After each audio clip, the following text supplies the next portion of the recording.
uncomfortable with superficial conversations. Small talk feels like sandpaper against her soul.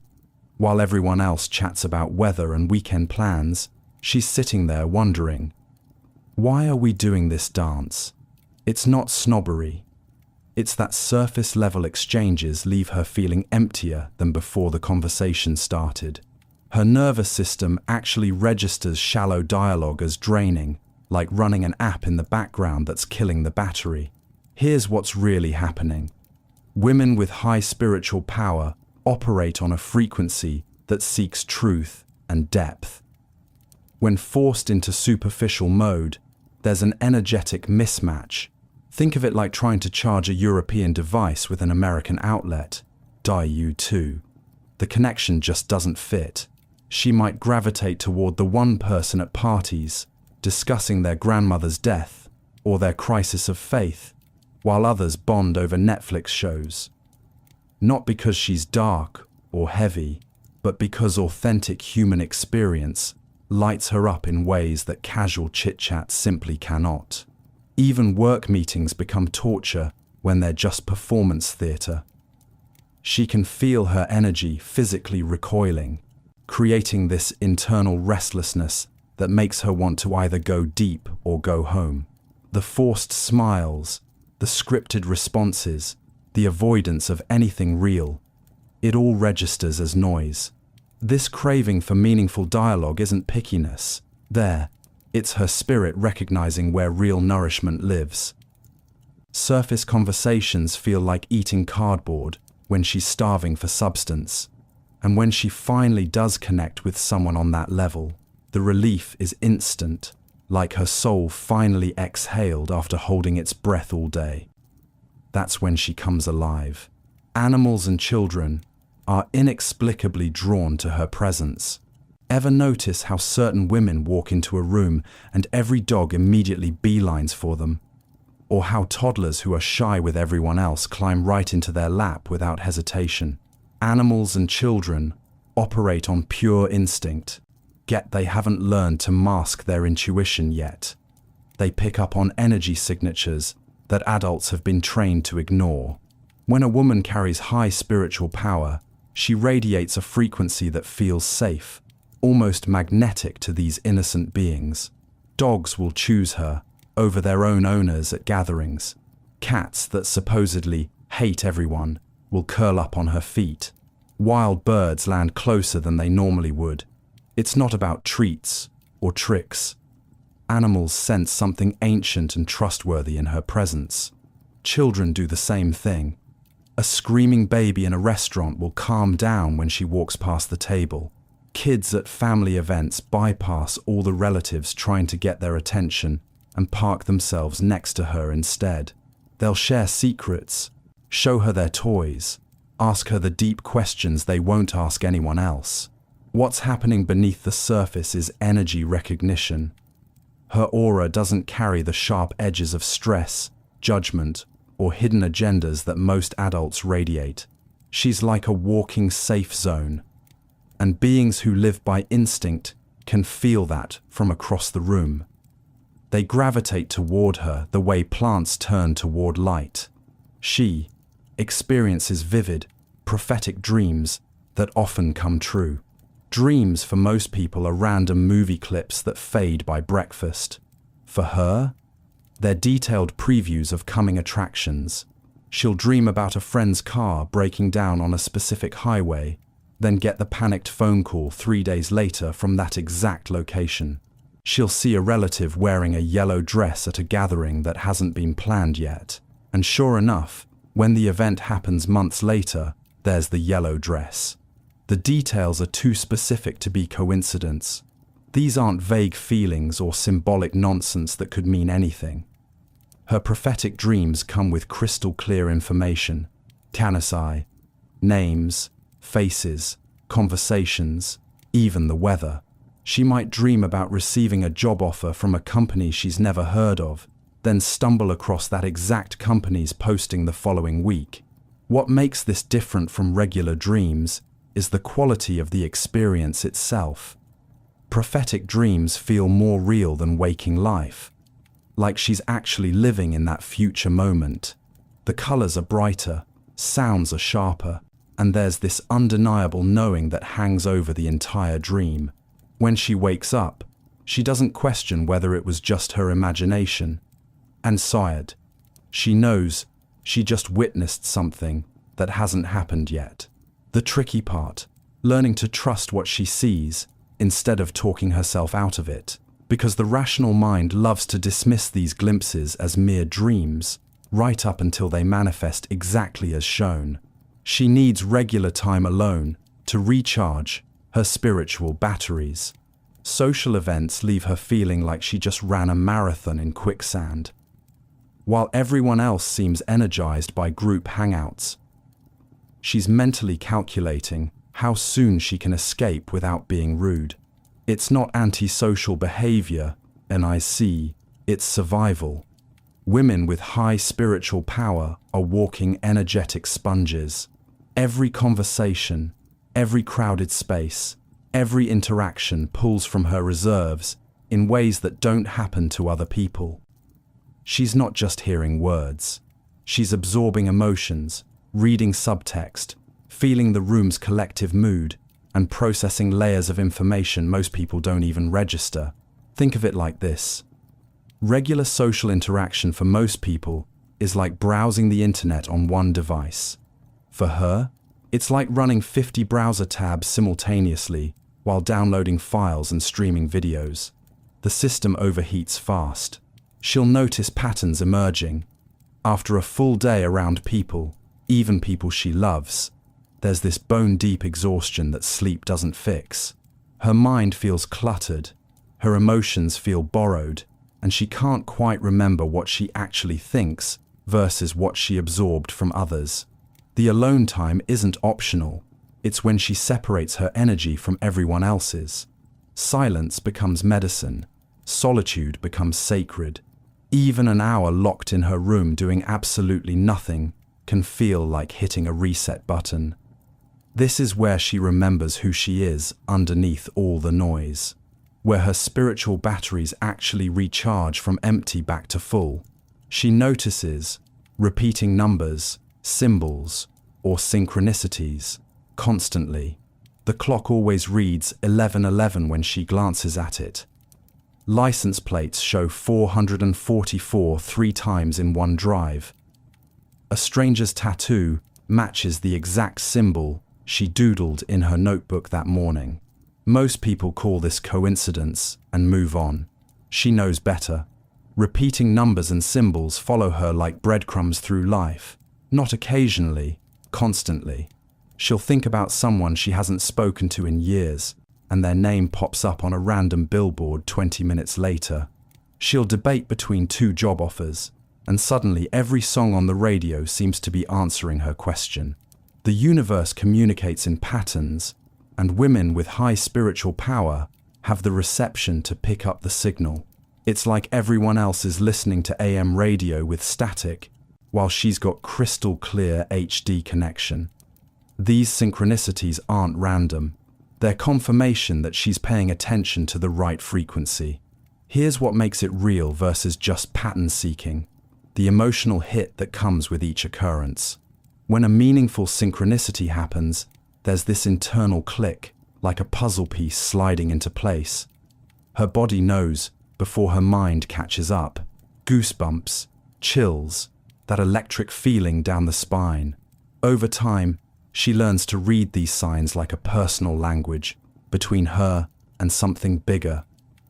The more she acknowledges them, the more they appear, creating this ongoing dialogue that guides her through decisions, warnings, and confirmations that she's exactly where she needs to be. She sees through people's masks to their true intentions. Someone walks into the room, smiling and saying all the right things. Everyone else buys it completely. She sees straight through to the anger simmering underneath. Lying to her is nearly impossible, not because she's judging or suspicious by nature, but because the truth just shows itself. People's words might say one thing while their energy screams something entirely different, and she picks up on that disconnect instantly. The polite coworker who claims to be happy for her promotion, she feels the jealousy radiating off them like heat from pavement. This isn't about being cynical or paranoid. Most of the time, she wishes she couldn't see it. Life would be simpler if she could just take people at face value like everyone else seems to do. But there's this internal radar that won't turn off, constantly scanning beneath the surface of every interaction. Body language tells her stories that words try to hide. Micro-expressions flash across faces for split seconds, revealing what people really feel before they adjust their mask back into place. The tone behind someone's laugh, the tension in their shoulders, the way their energy pulls back, even while they're moving forward, all of it translates into information she didn't ask for but can't ignore. Friends get frustrated when she warns them about people who seem perfectly nice. Then, 6 months later, those same friends circle back saying, "How did you know?" She knew because authenticity has a specific frequency, and its absence creates a void she can sense from across the room. She can affect electronic devices with her emotional state. Streetlights flicker out when she walks beneath them during emotional moments. Her phone glitches right after an intense conversation. Computers freeze when she's frustrated, then mysteriously work fine once she calms down. Electronics and emotions shouldn't be connected, except for women with high spiritual power. They absolutely are. Her energy field runs hot enough to interfere with electrical currents, especially when feelings spike in either direction. Extreme joy, anger, grief, or excitement all create the same result. Technology starts acting possessed. Watches stop working on her wrist, but run perfectly fine on someone else. Light bulbs blow out more frequently in her home than seems statistically normal. During arguments or crying sessions, the Wi-Fi drops, the TV switches channels on its own, or her laptop decides that's the perfect moment to update and restart. Scientists explain this through electromagnetic fields, MCU. Human bodies generate them, and intense emotions amplify the output. For most people, this field is too weak to notice. For her, it's strong enough to create measurable interference with devices that rely on stable electrical flow. What's fascinating is the pattern recognition over time. She starts noticing which emotions trigger which devices. Anger might kill her phone battery in an hour. Anxiety makes fluorescent lights hum louder. Deep sadness causes street lamps to go dark as she passes underneath, like the universe is dimming the lights in solidarity with her pain. She feels a deep connection to the moon cycles and natural rhythms. Full moons hit her differently. While most people sleep through them without a second thought, she's wide awake at 3 and feeling everything all at once. Her energy levels don't follow the standard Monday through Sunday schedule. 2004. They rise and fall with the moon's phases. New moons bring this introspective pull to go inward, rest, and plant seeds for what's coming. Full moons amplify everything.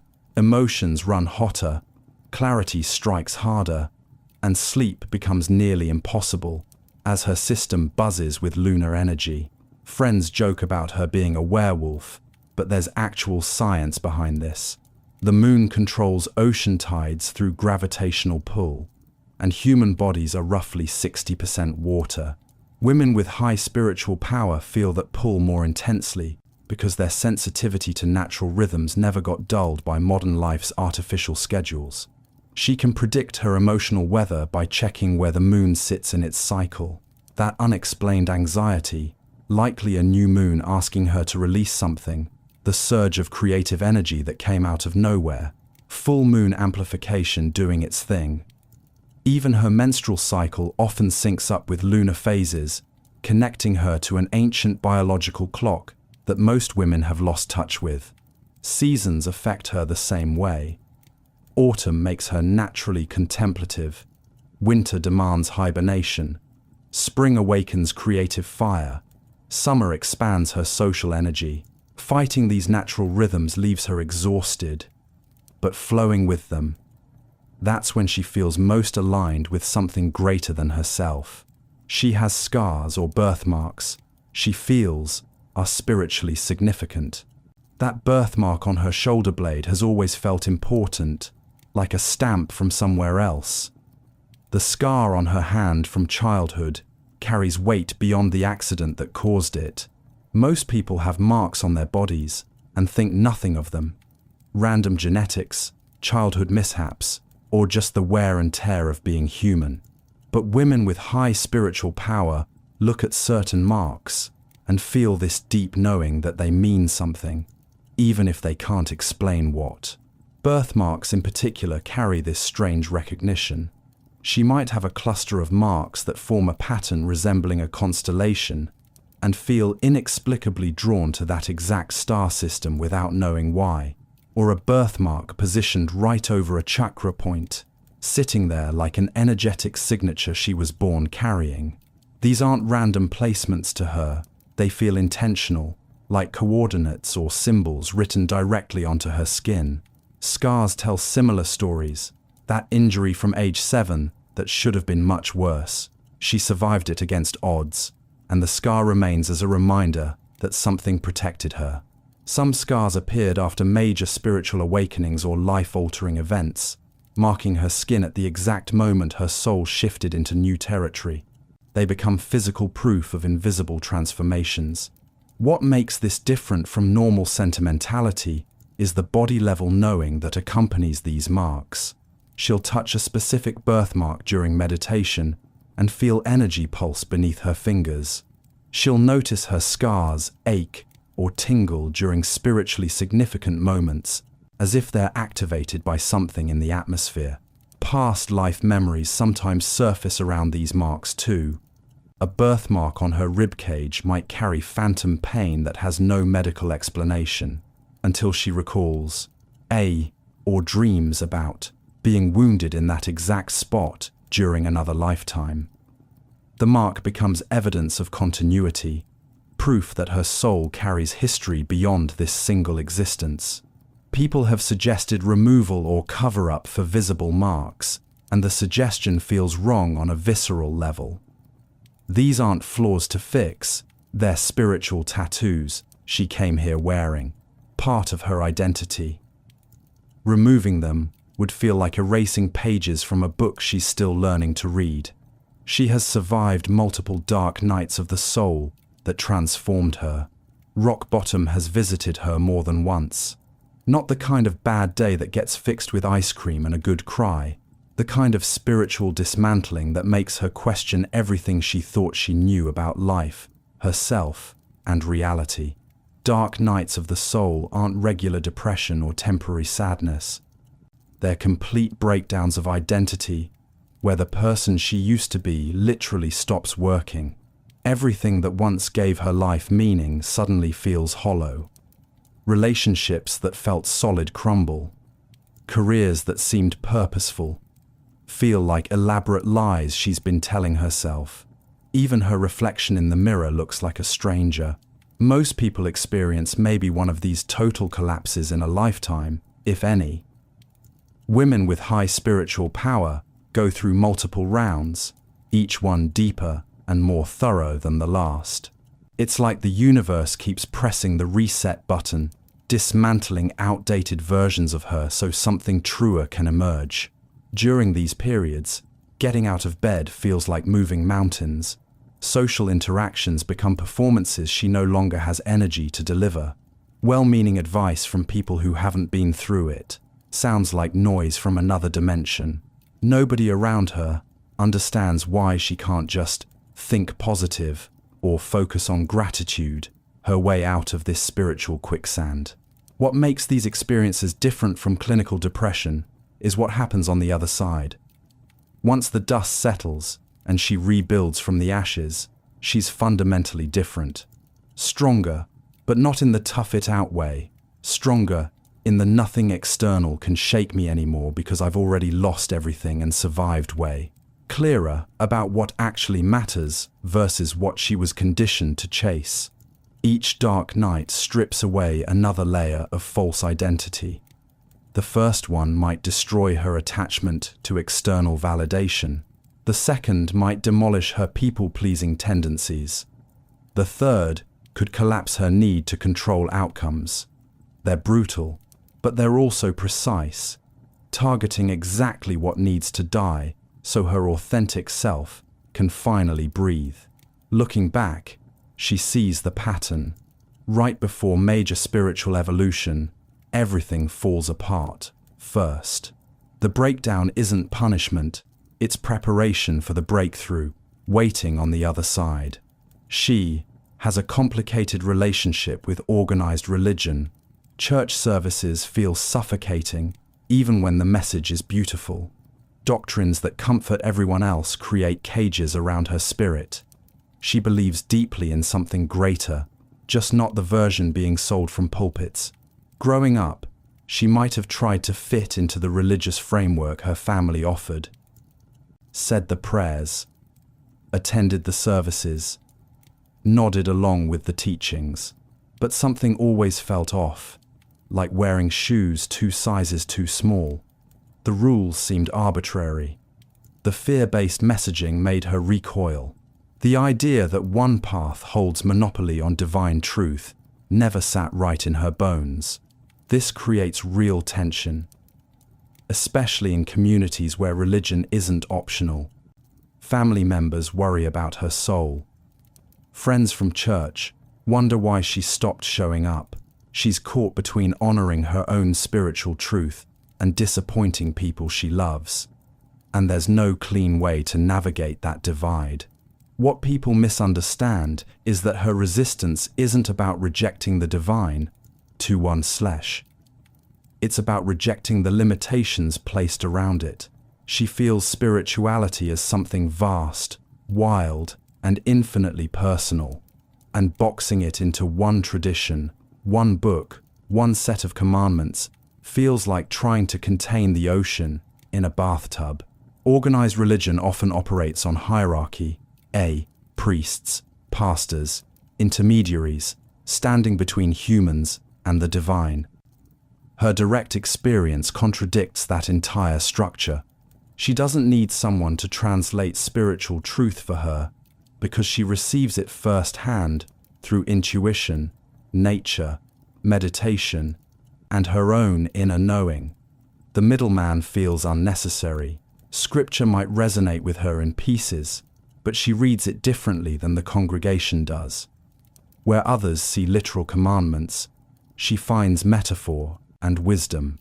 Where doctrine demands obedience, she finds invitations to question and explore. Cherry-picking feels dishonest to the institution, but swallowing everything whole feels dishonest to herself. The complicated part? She often holds more reverence for the sacred than people who never miss a service. She just finds it in different places, under trees instead of steeples, in silence instead of sermons, through personal revelation instead of prescribed ritual. Her spirituality runs deeper for being self-discovered rather than inherited. But that's nearly impossible to explain to someone who finds comfort in the structure she outgrew. She feels ancient, despite her chronological age. 25 on paper, but something behind her eyes looks like it's lived 1,000 years. People comment on it without knowing why. You seem so much older than you are, and they don't mean it as an insult. Age for her isn't about how many birthdays she's celebrated. It's about this bone-deep weariness mixed with profound wisdom that has no business existing in someone her age. She's tired in ways that sleep doesn't fix. Tired from carrying knowledge she didn't learn in this lifetime. Conversations with people her own age often feel exhausting. Not because she's superior, but because the concerns that consume her peers feel trivial to her soul. Drama about social media, obsession with trends, the constant need for external validation, she can't relate. Been there, done that, possibly in multiple lifetimes. Her internal landscape operates on a different timeline than her birth certificate suggests. Even as a child, adults found her unsettling. She asked questions that kids weren't supposed to think about yet. Death, purpose, the nature of reality, why people hurt each other, heavy topics that made relatives uncomfortable at family dinners. Teachers didn't know what to do with a 7-year-old who seemed to understand suffering at a level that only comes from experience. This ancient feeling shows up in her preferences too. Old music speaks to her more than current hits. Historical periods feel familiar rather than foreign. Vintage photographs stir emotions that don't match her actual memories because they're not from this life. Walking through certain cities or buildings triggers déjà vu so strong it stops her in her tracks. The exhaustion is real. Carrying an old soul in a young body creates disconnect. Her spirit remembers rest that her physical form hasn't earned yet in this incarnation. She's simultaneously too young to be taken seriously and too old to pretend she doesn't see through the illusions everyone else still believes. Friends think she's being dramatic when she says she's tired of being human, but she's not exaggerating. There's genuine fatigue from cycling through existence repeatedly, learning similar lessons in different costumes, watching humanity make the same mistakes across generations. The ancient part of her remembers, and sometimes wishes it could forget. She felt different, or other, since childhood. Kindergarten was when it first clicked that something about her didn't match everyone else. While other kids played house and fought over toys, she sat quietly wondering why nobody else seemed bothered by bigger questions.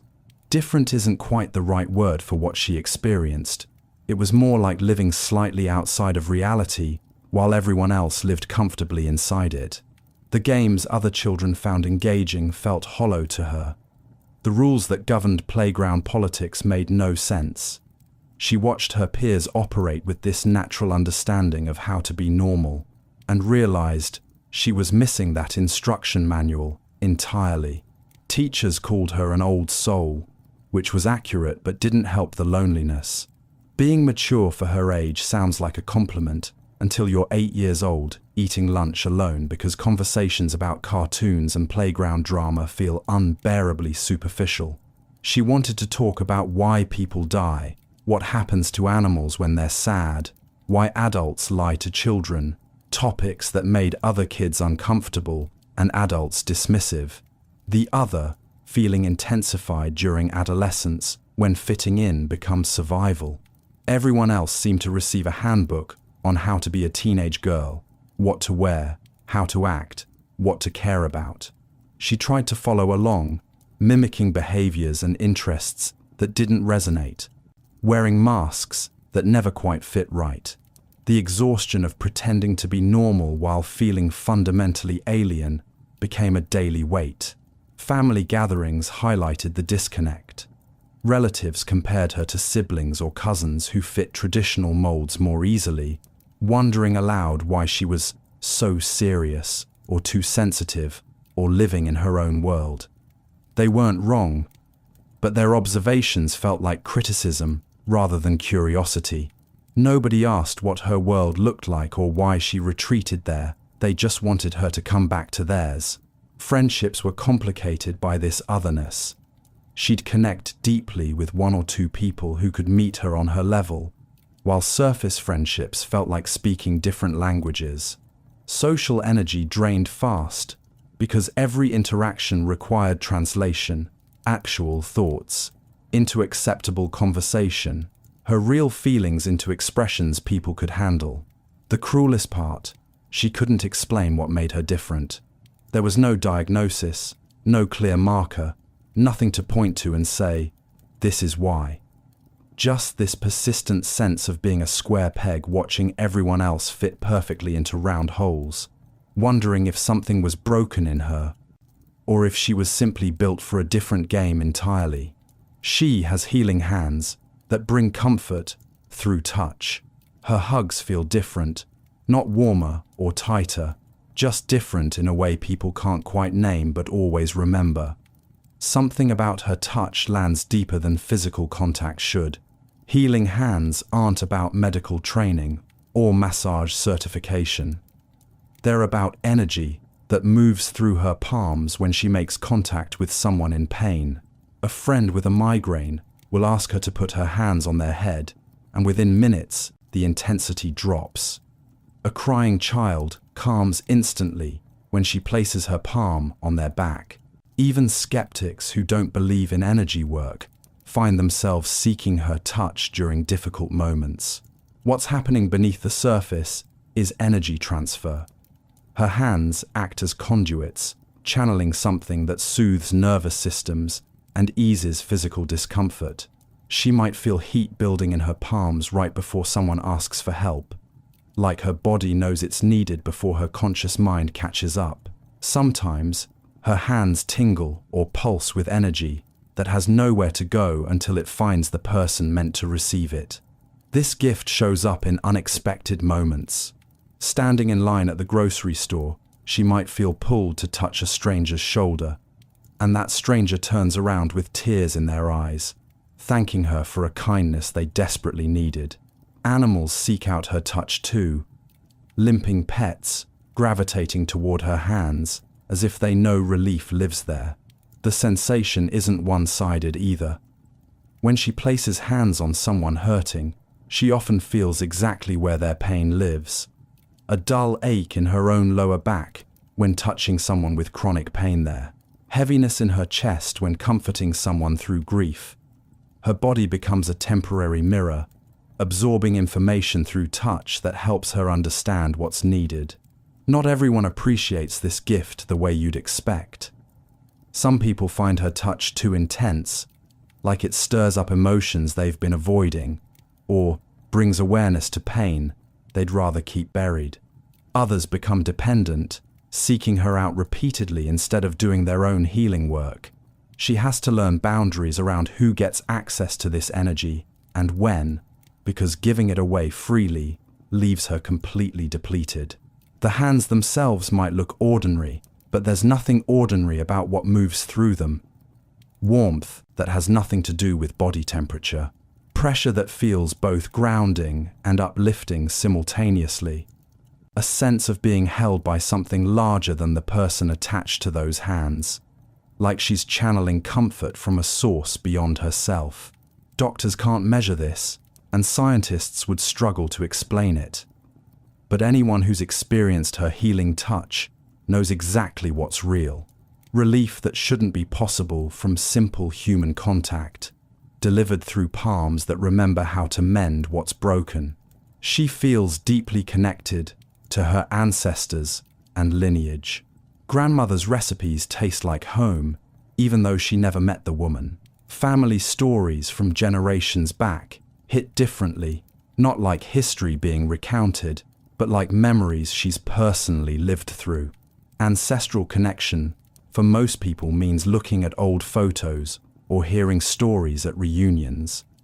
For her, it's a living, breathing presence that walks beside her daily. She feels her lineage in her bones, literally. Certain gestures she makes match her great-grandmother's exactly, despite never seeing footage of the woman. Phrases slip out of her mouth in dialects she was never taught, words her ancestors spoke that somehow downloaded into her vocabulary. Graveyards don't scare her the way they unsettle other people. Standing at ancestral burial sites feels like visiting old friends rather than mourning strangers. She might place her hand on a headstone and feel stories transfer through stone into skin, flashes of lives lived, struggles endured, wisdom earned through hardship. These aren't fantasies. They arrive with too much detail to be imagined. Dreams bring her face to face with people she's only seen in faded photographs. They offer guidance, warnings, or simply sit with her in comfortable silence. She wakes knowing these weren't random dream characters. They were actual visits from those who came before, checking in on the bloodline they started. Cultural traditions she was never formally taught feel instinctive. The way to prepare certain foods, specific prayers or rituals, even healing practices passed down through generations, She just knows them. Like the information was embedded in her DNA, waiting to be activated when she was ready to receive it. This connection comes with responsibility that weighs heavy some days. She feels accountable to honor what her ancestors built, to heal what they couldn't, to break cycles they were trapped in. Their unfinished business becomes hers to address. Their dreams that died with them become seeds she's meant to plant and grow in this generation. Genetic trauma shows up too, fears and pain that don't belong to her personal experience but live in her body anyway.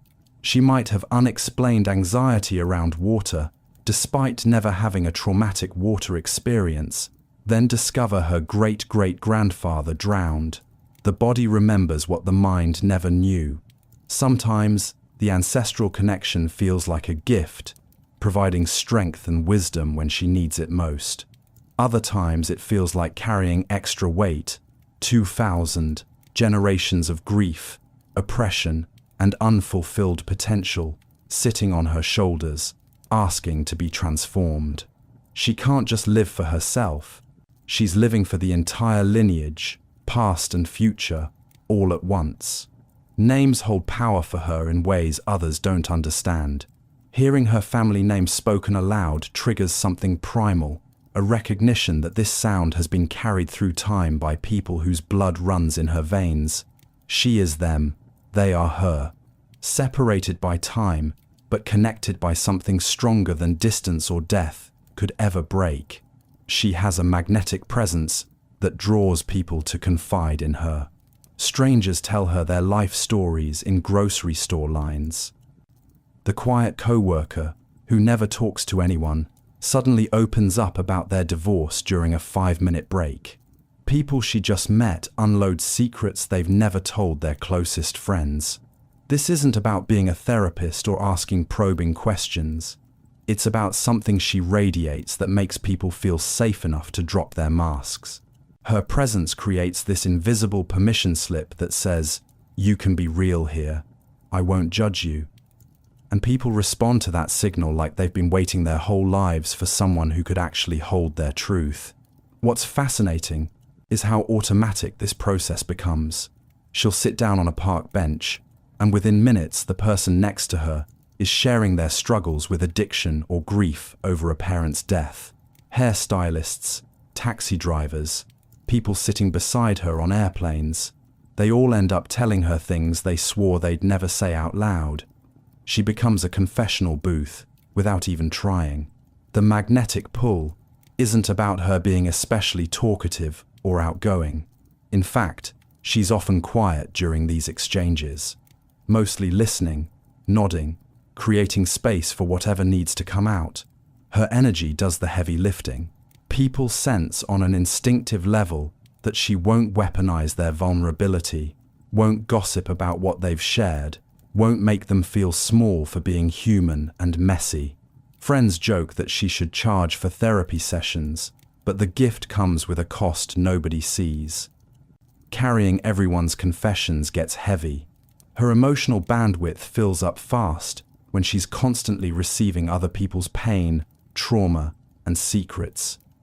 Some days, she just wants a normal conversation about nothing important, but people keep finding her with their deepest wounds, asking without words if she has room for one more story. What draws them isn't mystery or charisma in the traditional sense. It's the rare quality of non-judgment mixed with genuine presence. Most people listen while planning their response or comparing the story to their own experience. She actually listens, holds space, without trying to fix, advise, or make it about herself. That kind of attention is so rare that people recognize it instantly and gravitate toward it like oxygen. The magnetic presence also means she collects broken birds, people going through divorces, job losses, identity crises, dark nights of the soul, in the manatee. They all end up in her orbit seeking shelter. She becomes the person everyone calls at 2 a.m., the shoulder that's always available, the safe landing place when life gets too heavy to carry alone. Boundaries become essential survival tools.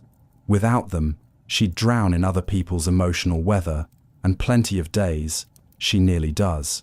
She feels pulled towards sacred sites and ancient places, Stonehenge, Machu Picchu, old cathedrals, indigenous burial grounds, SIS.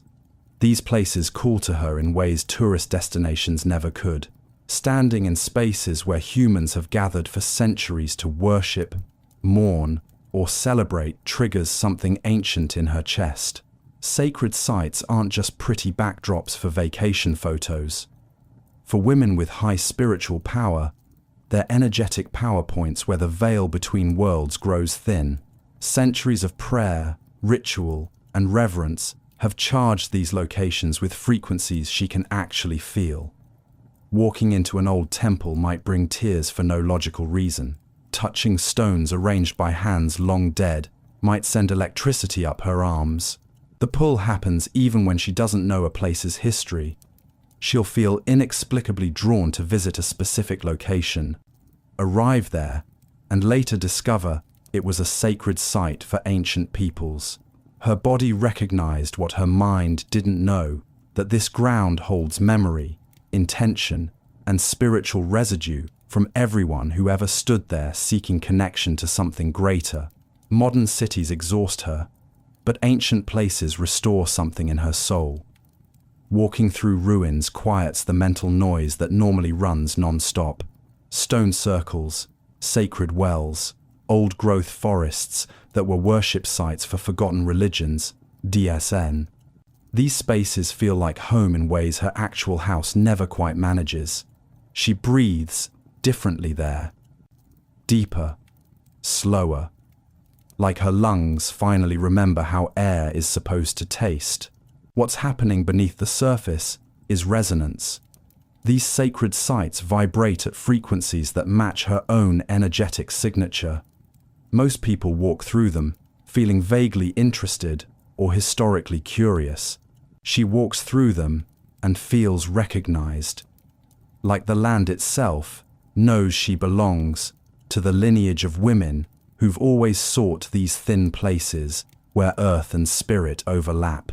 Indigenous lands carry particular weight, even when she has no ancestral connection to a specific tribe or region. Standing on ground that was ceremonial space for native peoples brings overwhelming emotion. Grief for what was lost, reverence for what remains, and deep knowing that these places hold wisdom and modern society desperately needs, but has forgotten how to access. Churches and temples built on top of older sacred sites confuse her energy. She can feel the layers, the pagan worship site underneath the Christian cathedral, the indigenous ceremony ground beneath the colonial building. History doesn't erase spiritual imprints, it just stacks them like geological layers, and she picks up on every single one. Travel bucket lists for her look different than most people's. She's not chasing beaches or nightlife, she's chasing energy. The pull towards specific coordinates on the planet isn't random tourism, it's soul-level homing signals drawing her toward places. Her spirit needs to stand, even if just once, to remember something essential about who she is. She experiences time differently. Clocks lie to her constantly. 3 hours vanish in what feels like 20 minutes, or 5 minutes stretch into what seems like an entire afternoon. Time refuses to move in the linear, predictable way it apparently does for everyone else. Normal time perception operates on a steady rhythm.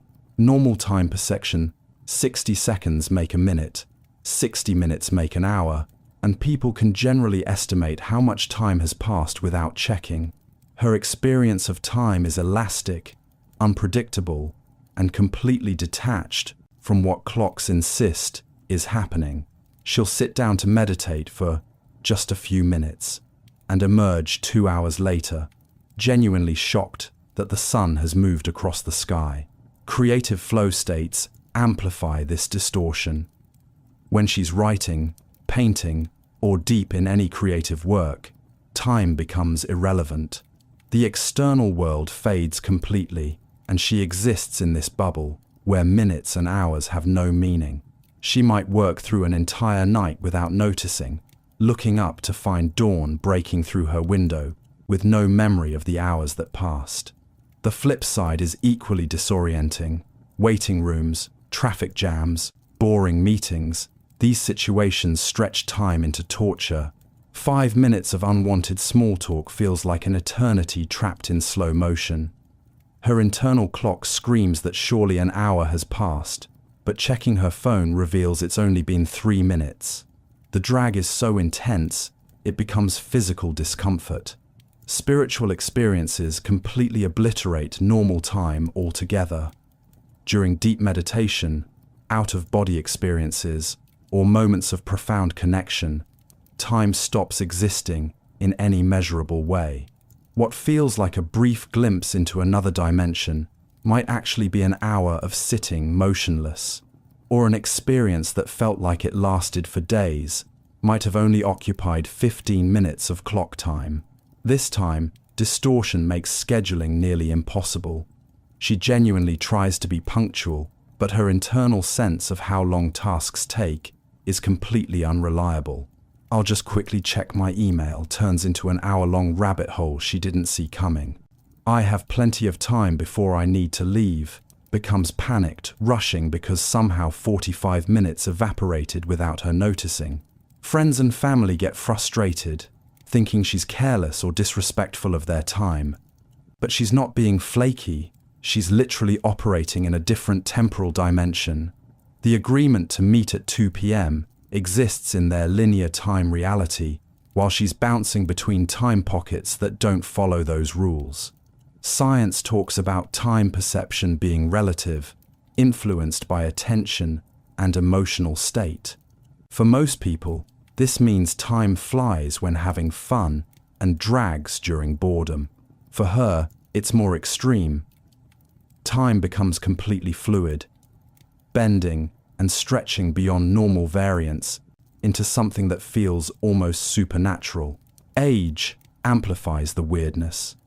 Years that should feel long pass in a blur, while single days can feel like they contain entire lifetimes of experience. She'll look back on a decade and struggle to believe that much time actually passed, or remember a single afternoon that somehow holds more weight and memory than entire years combined. She can manifest intentions into reality more easily than others. Thoughts become things faster for her than seems statistically normal. Casual wishes materialize with uncomfortable frequency. She'll mention needing something specific, and it appears within days through the strangest coincidences. Manifestation isn't some mystical secret for her. It's just how reality seems to work when she gets clear about what she wants.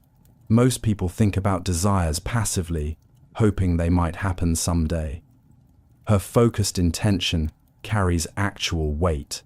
Like her thoughts have a gravitational pull that draws circumstances, people, and opportunities into orbit around her wishes. The process doesn't require elaborate rituals or vision boards, though those might amplify it. Sometimes it's as simple as a clear decision.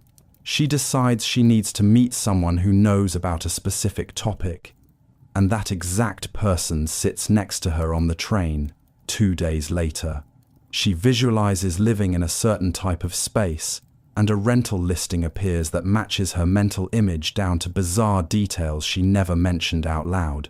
What separates her manifestation from wishful thinking is the speed and specificity of results. Regular people might manifest things eventually, over long timelines with lots of action steps. Her manifestations collapse time. The gap between intention and reality shrinks to weeks, days, sometimes hours, and the details align too perfectly to dismiss as coincidence. Money shows up when she needs it, often from unexpected sources, not lottery-winning amounts. But the exact figure required to cover an emergency bill arrives through a random refund, a surprise bonus, or someone repaying a forgotten debt. The timing is too precise, too perfectly calibrated to her actual need to be random luck. Relationships manifest the same way. She'll get specific about wanting certain qualities in friendships or romantic partners, not just surface traits, but deeper values and energy signatures. Then, people matching that exact description start appearing in her life, sometimes within weeks of setting the intention. The universe seems to take her requests seriously, in ways it doesn't for most people. The shadow side? Negative thoughts manifest just as quickly as positive ones. Anxiety about worst-case scenarios can actually call them into being if she's not careful. Focusing on what she doesn't want gives that unwanted thing energy and attention. And attention is the raw material of manifestation. She has to monitor her mental diet more carefully than most, because her thoughts have consequences beyond just internal experience. Doubt is the only real blocker. When she fully believes something will happen without attachment to how or when, it manifests smoothly. The moment she starts questioning, forcing, or obsessing over the outcome, everything stalls. Manifestation for her requires this paradoxical combination of clear intention plus complete surrender, NSF, wanting it while simultaneously releasing the need for it. Skeptics call it confirmation bias or selective memory, but she's watched this pattern repeat too many times across too many areas of life to write it off as psychology. Her intentions reshape reality with measurable consistency, and the more she trusts the process, the more efficiently the universe delivers exactly what she asked for. She feels called to remember and reclaim forgotten feminine wisdom. Ancient knowledge whispers through her bloodstream like half-remembered songs.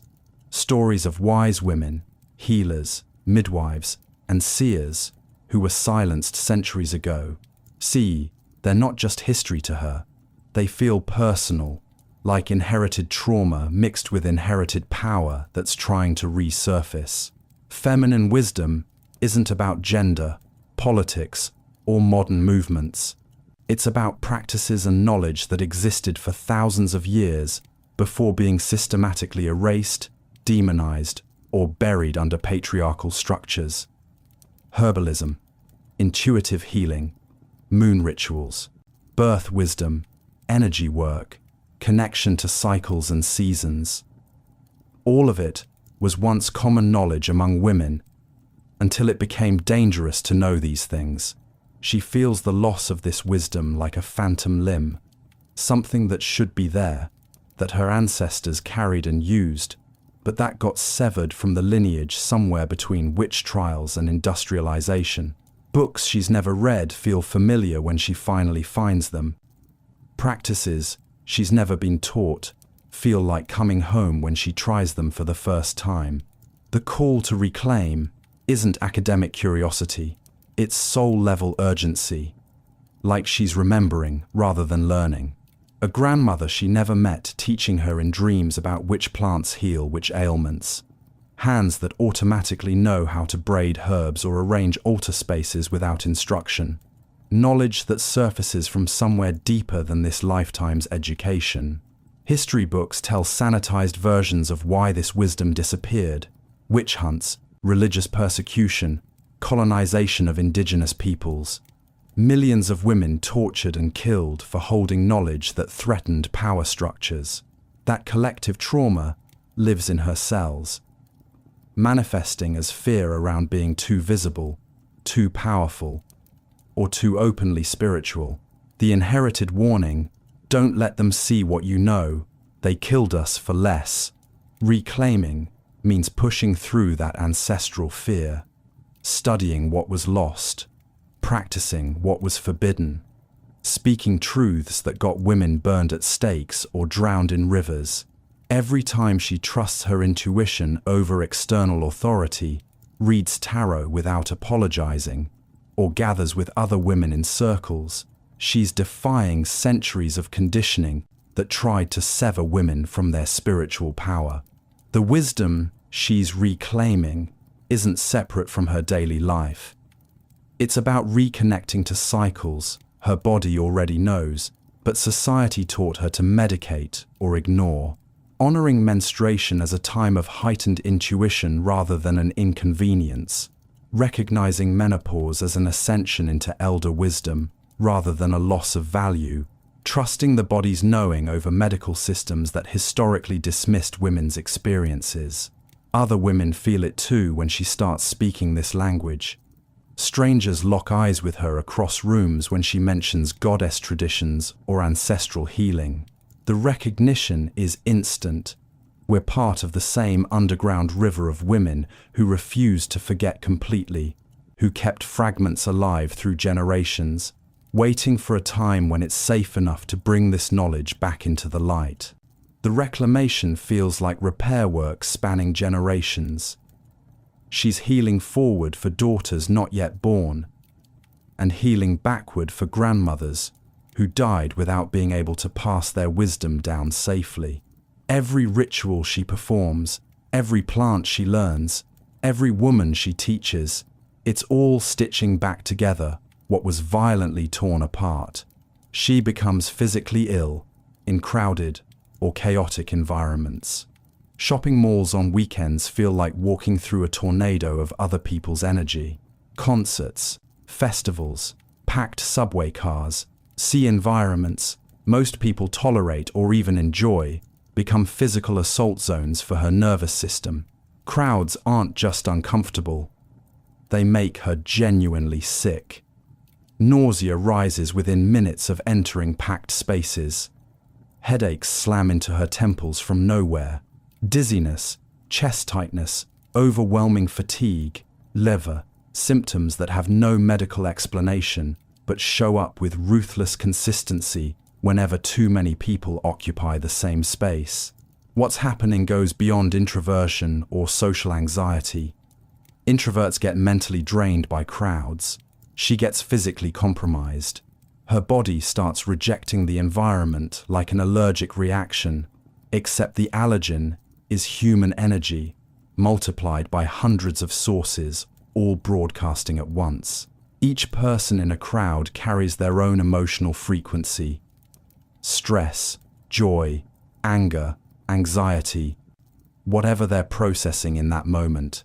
Most people filter this out automatically, focusing only on their own internal experience. Women with high spiritual power have porous energetic boundaries, meaning she picks up on all of it simultaneously. The cumulative effect is sensory overload that her physical body interprets as threat. Airports are particularly brutal. Thousands of people in various states of stress, fear of flying, excitement, exhaustion, grief over goodbyes, FI, all of it colliding in enclosed spaces with artificial lighting and recycled air.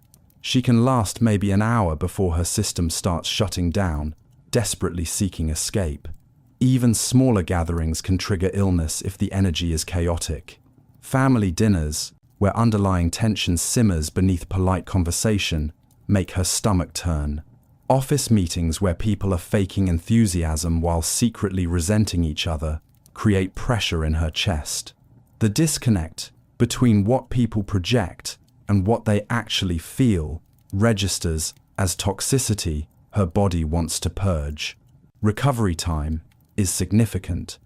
After forced exposure to crowds, weddings, conferences, travel, she needs days alone to reset. Not just mental decompression, actual physical recuperation, like she's recovering from the flu. Sleep for 12 hours straight, minimize sensory input, return to baseline before attempting human interaction again. Friends don't understand why she declines invitations to events they know she'd love. They see the band, the celebration, the fun experience. She sees the energetic cost, not hours or days of physical illness in exchange for one night out. Most of the time, the math doesn't work in favor of attending. Medical doctors find nothing wrong because Western medicine doesn't measure energetic sensitivity. Blood work comes back normal. Scans show nothing.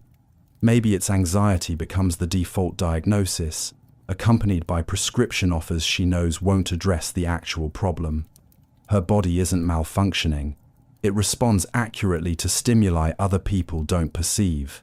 Learning to navigate this means becoming strategic about exposure, choosing off-peak hours for necessary errands, staying on the periphery of gatherings rather than diving into the center, creating exit strategies before entering any crowded space, protective visualization techniques that work like energetic shields, though they're exhausting to maintain. The isolation this creates is real. Missing life events because her body can't handle them. Watching everyone else move through the world easily while she requires careful planning and energy management just to survive a trip to the grocery store. Explaining this to people who've never experienced it feels impossible. So mostly, she stops trying. She has unusually vivid reactions to pharmaceuticals or substances. Half a glass of wine hits her like 3 drinks hit everyone else. One prescription painkiller knocks her out for an entire day when the bottle says, may cause drowsiness. Coffee either does absolutely nothing or sends her into anxiety spirals. There's no middle ground. Her body processes substances like it's working with a completely different instruction manual than everyone else got. Doctors prescribe standard doses based on her weight and age, but standard doses become overdoses within hours. That antibiotic that barely affects most people. She's dealing with intense side effects the pharmacist swears are extremely rare. Anesthesia at the dentist is a gamble every single time. Sometimes it wears off too quickly and she feels the drilling. Other times it lingers for hours longer than expected, leaving her numb and disoriented well into the evening. Medical professionals get frustrated because her responses don't follow the predictable patterns their training prepared them for. Caffeine sensitivity is its own special nightmare. 1 cup of coffee consumed at 10 am can keep her wired until 2 am, heart racing, thoughts spiraling. Meanwhile, her friend downs an espresso at 9 p.m. and sleeps like a baby. Her system amplifies stimulants to absurd degrees, but also crashes harder when they wear off. Even supplements that are supposed to be gentle hit differently. Melatonin, that helps others sleep peacefully, gives her vivid nightmares and grogginess that lasts into the next afternoon. Herbal remedies marketed as safe for everyone trigger reactions the labels never warned about. Reading reviews online, where everyone reports mild, pleasant effects, makes her feel like she's living in a different dimension. Alcohol is particularly unpredictable. Some nights 1 drink leaves her tipsy and ready for bed. Other nights she can have 2 and feel completely sober. The inconsistency makes it impossible to gauge, so she either avoids it entirely or proceeds with extreme caution, knowing her body might interpret the same amount completely differently depending on factors she can't identify. Recreational substances are off the table entirely for many women like this. Stories of friends casually experimenting with things at parties make her nervous, because she knows if she tried the same thing, her experience would be 10 times more intense, potentially terrifying, and last way longer than it should. Her system doesn't do moderate reactions. What's happening beneath the surface is high sensitivity at the cellular level. Most bodies filter and process substances with built-in buffers that soften the impact. Her system lacks those buffers. Everything hits directly and intensely, like removing the shock absorbers from a car and feeling every single bump in the road at full force. Doctors sometimes dismiss her concerns, insisting she's exaggerating or being overly anxious about normal side effects. But she's not imagining it. The reactions are real, documented, and consistent. Her body just operates on a different sensitivity scale, and medical systems built around average responses don't account for people who live on the far end of the bell curve.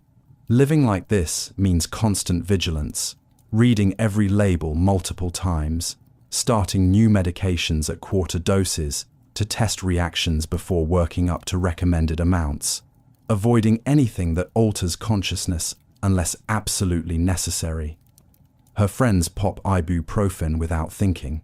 She considers it a calculated risk every single time. She can feel weather changes in her body before they happen.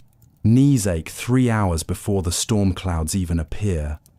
Temples start pounding when there's a pressure system moving in that the weather app hasn't predicted yet.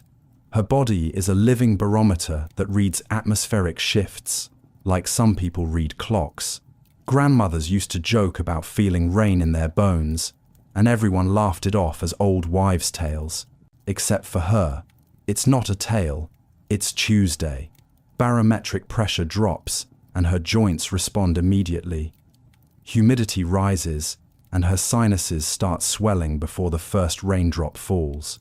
The weather doesn't surprise her because her body announces it hours in advance. Friends think she's exaggerating until they watch it happen in real time. She'll mention feeling heavy pressure in her head on a perfectly sunny afternoon, predicting rain by evening. They check their phones, see clear skies in the forecast, and assume she's wrong. Then, at 6 p.m., the unexpected thunderstorm rolls through, and suddenly, she's the human weather channel. They start consulting before making outdoor plans. Temperature shifts register internally before thermometers confirm them. Cold fronts moving in make her bones feel brittle and achy, even while it's still warm outside. Heat waves approaching create this restless energy in her system days before the actual heat arrives. Her body reads the future of the atmosphere, written in sensations no meteorologist's equipment can measure. Lightning storms are the worst. Hours before the first strike, electricity builds in her system, making her jittery and anxious for reasons she can't name. Static clings to her hair more than usual. The electronics around her act strange. Then the storm finally breaks, and suddenly all that internal tension makes sense. She was picking up on electrical charges gathering in the atmosphere before they had anywhere to go. Snow has its own signature feeling. A particular kind of stillness settles into her chest when snow is coming, even if forecasters are calling for rain. Something about the specific cold and the moisture content in the air registers differently than regular winter weather. She's learned to trust that internal knowing over what the weather people predict. Migraines map directly to pressure systems with painful accuracy. Low-pressure fronts trigger headaches so severe, she's basically non-functional until the weather stabilizes. She's tried every migraine medication available, but none of them work because the source isn't internal, it's atmospheric. The only cure is waiting for the pressure to shift back to normal levels. Seasonal transitions hit her system hard too. That week when summer finally breaks into fall, or when winter releases its grip into spring, her body goes through adjustment periods that feel like mild illness. Fatigue, body aches, mood shifts. All because the atmospheric patterns her nervous system has adapted to are fundamentally changing. Other people wake up, look out the window, and discover what kind of day it is. She knows what kind of day it's going to be before opening her eyes, based entirely on how her body feels lying in bed. Achy and heavy means rain. Sharp and clear means a cold front. Restless and buzzing means storms brewing. Dating weather-sensitive physical reactions is tricky because it sounds ridiculous until someone witnesses the pattern repeatedly. I can't make plans for Saturday. My joints are telling me there's a storm coming. Sounds like the weakest excuse ever, until Saturday arrives with torrential rain, and suddenly it makes sense why she knew 3 days in advance. Living like this means accepting that her body is permanently plugged into atmospheric conditions in ways that override comfort and convenience. Beautiful sunny days can still feel terrible if pressure systems are doing weird things. Gloomy, rainy days might actually bring relief if the pressure finally stabilizes after days of shifting. Her voice, or singing, has an unexpectedly calming effect on others. Babies stop crying when she speaks near them. Anxious dogs settle down when they hear her voice. Even grown adults find themselves relaxing without knowing why when she's talking. Like her vocal cords produce some frequency that bypasses the brain and goes straight to the nervous system. This isn't about having a beautiful singing voice or being a trained vocalist. Plenty of women with this gift can't carry a tune to save their lives. The power isn't in technical skill, it's in the vibration itself. Something about the timbre, the rhythm, the energy behind her words creates an audible lullaby that calms things down, whether she's trying to or not. Friends request that she be the one to make difficult phone calls when dealing with angry customer service reps or tense family situations. Her voice alone de-escalates conflict. The person on the other end came into the conversation ready for battle, but within 2 minutes of hearing her speak, their tone softens, shoulders drop, and suddenly reasonable conversation becomes possible. Reading out loud puts people to sleep almost instantly. Parents beg her to read bedtime stories to their kids because she can knock out the most hyperactive toddler in under 10 minutes. College roommates used to ask her to just talk about anything while they were trying to fall asleep. Doesn't matter what she's saying, grocery lists, random thoughts, reading the phone book, the sound itself is sedating. Singing amplifies the effect even more. She doesn't need perfect pitch or formal training. When she hums while doing dishes or sings along to the radio, people in the room physically relax, tension melts out of their faces, breathing deepens. Some ancient part of the human brain recognizes her voice as safe, as soothing, as the audible equivalent of being wrapped in a warm blanket. Animals respond even more dramatically than humans. Birds go quiet when she sings. Horses calm under her voice during storms. Even aggressive dogs soften their stance when she speaks to them in that particular tone she naturally falls into. Her vocal frequency communicates across species, telling every living thing within earshot that there's no threat here, nothing to fear, just rest. The responsibility of this gift catches her off guard sometimes. She'll be having a normal conversation and notice the person across from her getting drowsy, struggling to keep their eyes open. Or she'll be singing casually and realize everyone around her has gone still and quiet, absorbed in whatever her voice is doing to their nervous systems.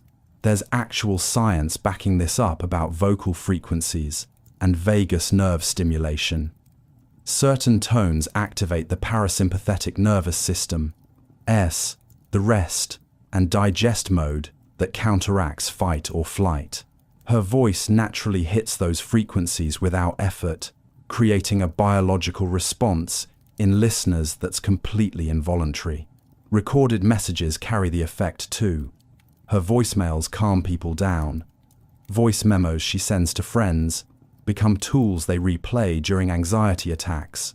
Even hearing her voice through phone speakers maintains enough of that soothing quality to be useful when physical presence isn't possible. Call centers would probably pay her a fortune if they understood how valuable this skill is. Heated situations diffuse just because she's the one speaking.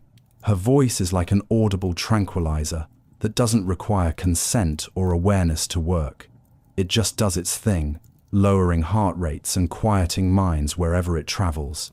She experiences creative downloads that feel channeled from elsewhere. Ideas hit her like lightning strikes, complete, fully formed out of nowhere, not the slow building kind of creativity where you brainstorm and develop concepts over time. These arrive whole, downloaded into her consciousness in seconds, carrying more information than she could have generated on her own. 1 minute she's washing dishes or driving to work, mind wandering peacefully. The next minute, an entire story, business concept, or solution to a problem floods into her awareness so fast she can barely keep up. Her hands start shaking trying to write it all down before it fades. The urgency is real because these downloads don't wait around. They deliver themselves, then start evaporating like dreams if she doesn't capture them immediately. What makes this different from regular inspiration is the source feeling.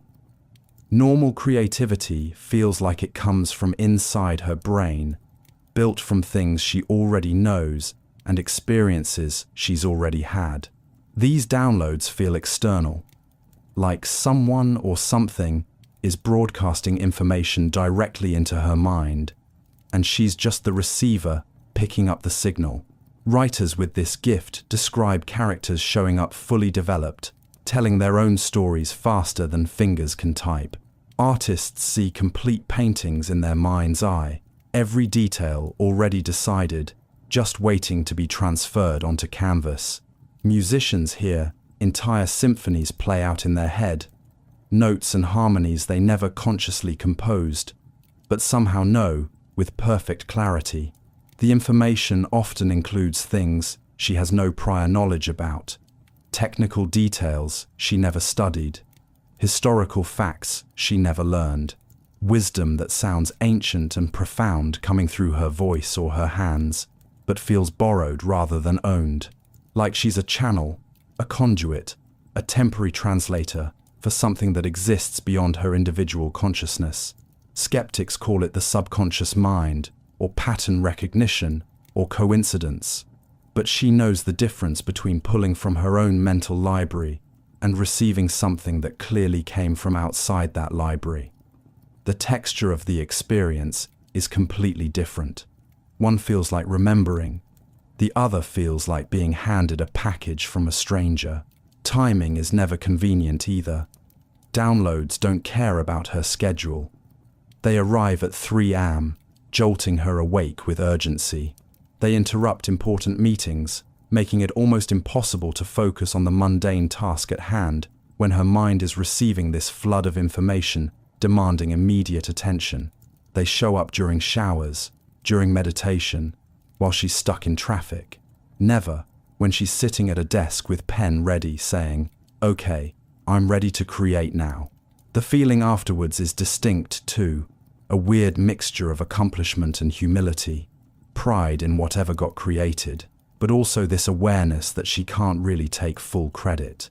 She was the instrument, not the composer, the vessel, not the source. Something moved through her to bring this thing into existence, and being chosen as that vessel feels equal parts honor and responsibility. Other creatives without this gift work hard, practice their craft, develop their skills through years of effort. She does all that too, but then these moments happen where skill becomes irrelevant because something far beyond her training takes over and produces work she couldn't have created through effort alone. Those are the pieces that feel most alive, most true, most powerful, because they came from somewhere bigger than her individual mind could access on its own. She feels inexplicably connected to specific historical periods or cultures. Victorian England feels like home, even though she's never been there and has no British ancestry. Ancient Egypt pulls at something deep in her chest. Feudal Japan, medieval Europe, indigenous American cultures, UCI. One of these periods calls to her so strongly it borders on homesickness for a time she never lived in. This goes way beyond having a favorite historical era or finding a culture interesting. Lots of people enjoy learning about different time periods. What she experiences is visceral recognition, like stumbling across photo albums from a childhood she doesn't remember having. Everything about this specific period or culture feels familiar in ways that make no logical sense. Documentaries about her era bring tears she can't explain. Seeing clothing styles, hearing music, watching recreations of daily life from that time creates this ache in her chest that feels like longing, not curious, actual grief over something lost. She mourns for a world she supposedly never knew, missing details she was never taught. Fashion from that period just makes sense to her body. Wearing those styles feels right in ways modern clothing never quite achieves. When she puts on anything resembling her era's aesthetic, there's this settling that happens internally, like her soul recognizes the costume it's supposed to be wearing. Friends comment that she looks different somehow, more herself, in clothing that technically shouldn't suit her. Language from that culture comes easier than it should. Phrases in that language fall out of her mouth accurately, without formal study.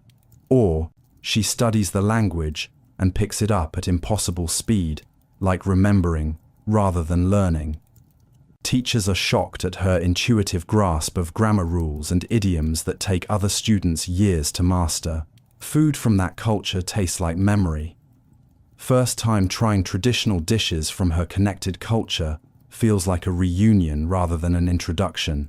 Her body recognizes the spices, the preparation methods, the flavor combinations. Even though this is supposedly her first exposure, she knows what should be in the recipe before tasting it. Travel to locations associated with her period or culture becomes a pilgrimage. Walking through ruins, standing in historically significant sites, visiting museums with artifacts from that era, all of it feels like returning home after a long absence. Other tourists take photos and move on. She stands there, fighting the urge to cry, overwhelmed by familiarity she shouldn't possess. Dreams place her in that time period constantly. Not vague historical settings, specific, detailed dreams where she's living a complete life in that era. She knows the layout of buildings, the social dynamics, the daily routines. She wakes up disoriented, needing minutes to remember which century she actually lives in. The logical mind tries to dismiss this as overactive imagination or past life fantasy, but the feeling persists despite rational explanations. There's cellular memory operating here, something in her DNA or soul that genuinely remembers this place, this time, this culture, and desperately wants to go back to what feels like her real home. She can see or sense colors or light around people. Looking at someone isn't just seeing their physical body. There's this shimmer around them, colors, light, something that most people apparently don't notice, but to her is just part of how humans look. Seeing auras isn't like in the movies, where there's a bright neon glow surrounding everyone.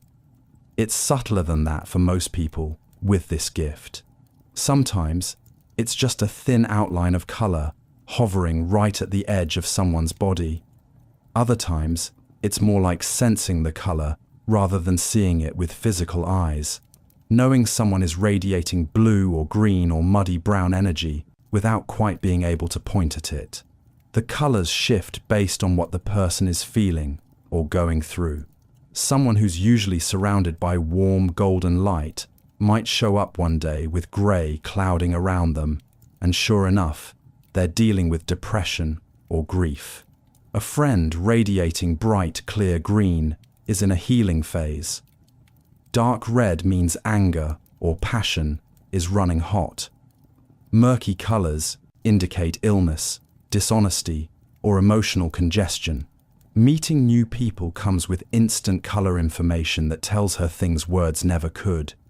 Someone walks up projecting confidence and charm, but their aura looks dull or has holes in it, and she knows immediately something's off.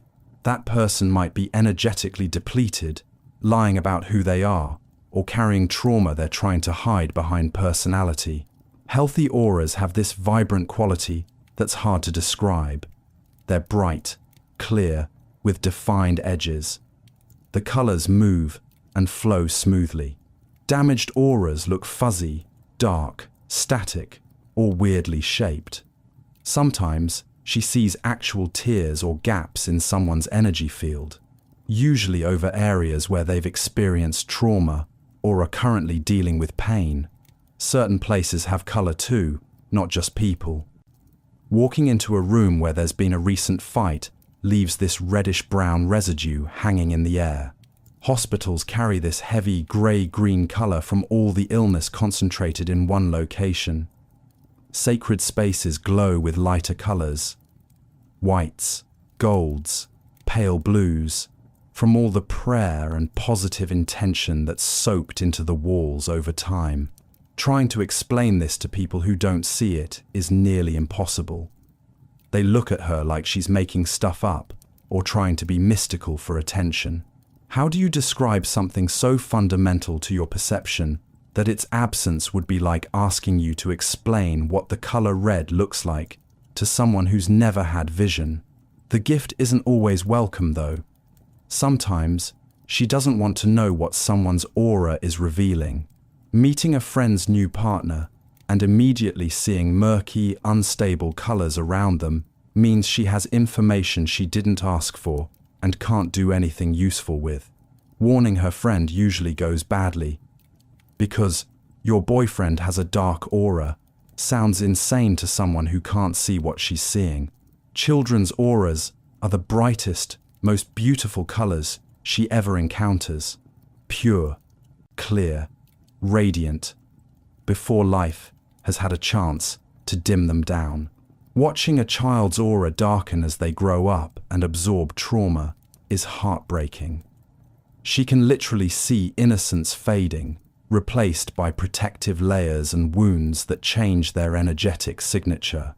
Some days she wishes she could turn it off, just see people the normal way everyone else does, without the extra layer of information about their emotional state, their health, their honesty, or lack thereof. But there's no off switch.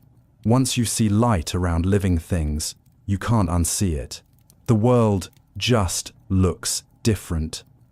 More colorful, more truthful, more overwhelming with information than a regular person's vision ever has to process. She has strong, intuitive reactions to foods. Her body tells her what it needs to eat before her brain gets involved. Not the psychological craving kind, where you just really want pizza. This is her system sending urgent messages about specific nutrients or foods that sound completely random but turn out to be exactly right. Standing in front of the fridge, she'll suddenly need beets, not want them, need them, with this weird intensity that won't quit until she eats them. 2 days later, she finds out her iron levels were dropping and beets are packed with iron. Her body knew before any blood test could confirm it. This happens constantly with random foods that seem to come out of nowhere with specific timing. The flip side is just as strong. Foods she normally loves will suddenly repel her. The smell makes her nauseous. The thought of eating it feels wrong in her gut. She's learned to trust this because ignoring the rejection always ends badly. That chicken she forced herself to eat despite internal warnings. Food poisoning. The medication she felt weird about taking even though the doctor prescribed it. Terrible reaction. Her body's no signals are trying to protect her from something her conscious mind can't detect yet. Pregnancy cravings are famous for being weird and specific, but she experiences this level of food intuition all the time. Her system is constantly scanning what it needs and sending requests.